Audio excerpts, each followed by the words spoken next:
This is part 3. This is where we actually go into the mechanics of music. And when I talk about the mechanics, what I'm saying is we're trying to actually deal with the languages, the methods of tackling these different perspectives and trying to actually speak on these different levels to try and lean together towards the music. And there's, just like the 4 principles, there's 4 mechanics, 4 different styles of language we can use in music.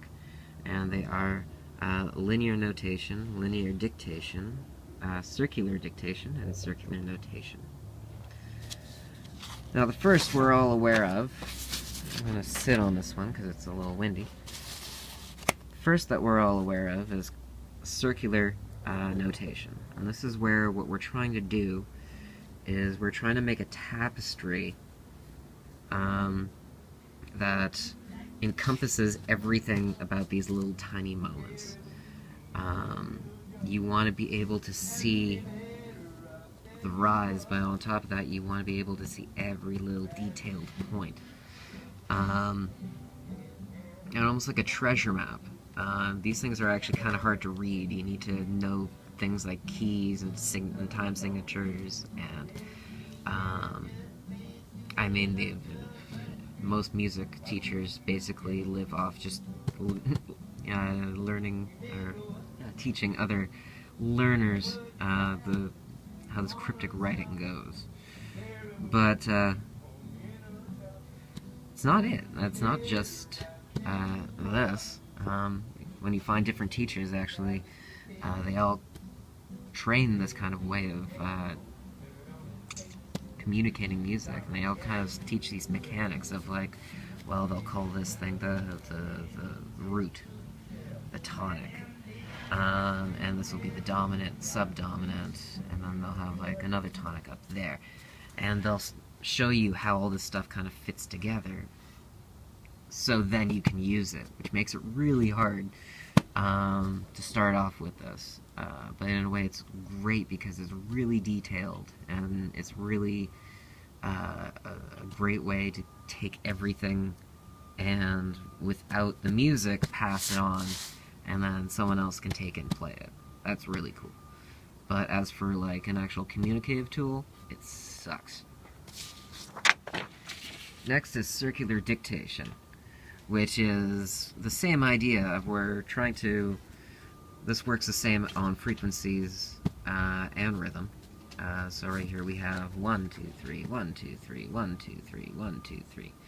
Or we have 1, 2, 1, 2, or 1, 2, 3, 4, 1, 2, 3, 4, 1. There's all your counting, but at the same time, here's all your general notes, and if it was spotted out linearly, everything's contained. Everything's right there where it kind of needs to be.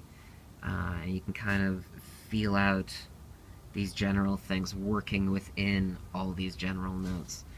I find this is a great tool to help dictate much bigger pictures of where circle of fifths. They just kind of flip back and forth in between here, and then they just keep going back and forth and back and forth and back and forth and back and forth in a very certain kind of pattern. That's linear dictation. This is the second mechanic. I don't see a lot of people using it, mainly because I think I invented it.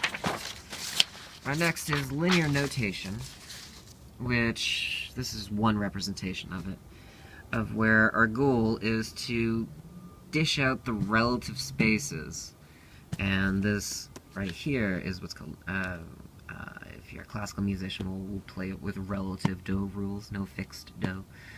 That would be more for circular kind of thinking. Linear notation goes do. Whatever note you start off with, that's your do, and when you go up one, that's your re. You go up another one, that's your mi. There's 2 spaces in between, those are the sharps and flats. Those have certain names.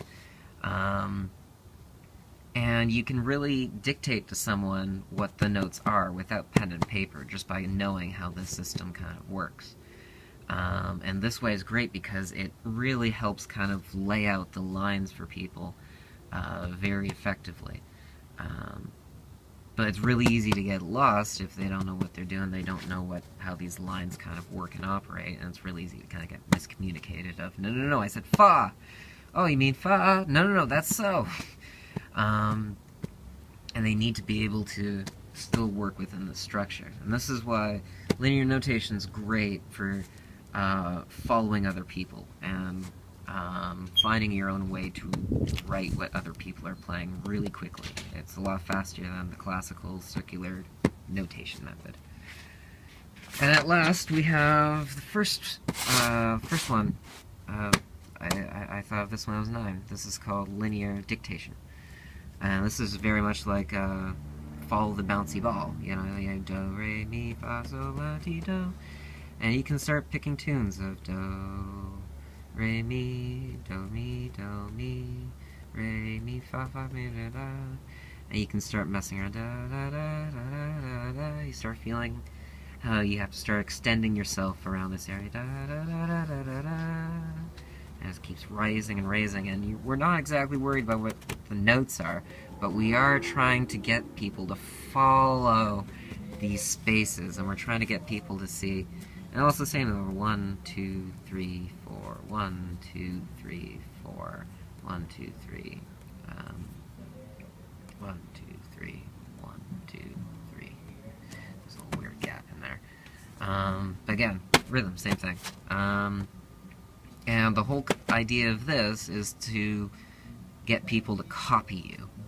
And if you can get them to copy it in their own heads, in their own brains, it's a lot easier and gives them something to push and work against.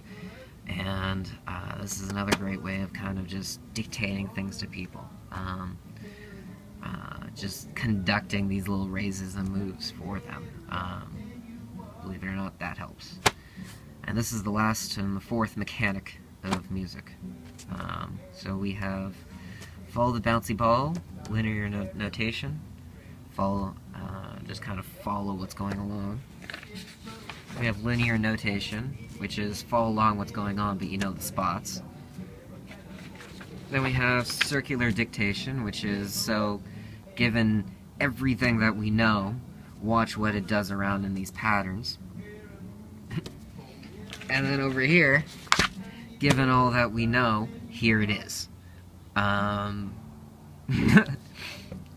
it. And all these different levels, I find, if I'm not getting it over here, I find spending some time over here on some sections, on some lines, or maybe if I'm trying to transpose, I'll break it down into this language and be able to flip it. Or if I'm trying to understand how these big pictures are coming in, right here. And when I'm ready to write it all down, I have this kind of method. And each of these mechanics kind of goes into the music in a different little facet and gives you different ways of how to tackle the same thing. Yeah, that's the 4 mechanics of music.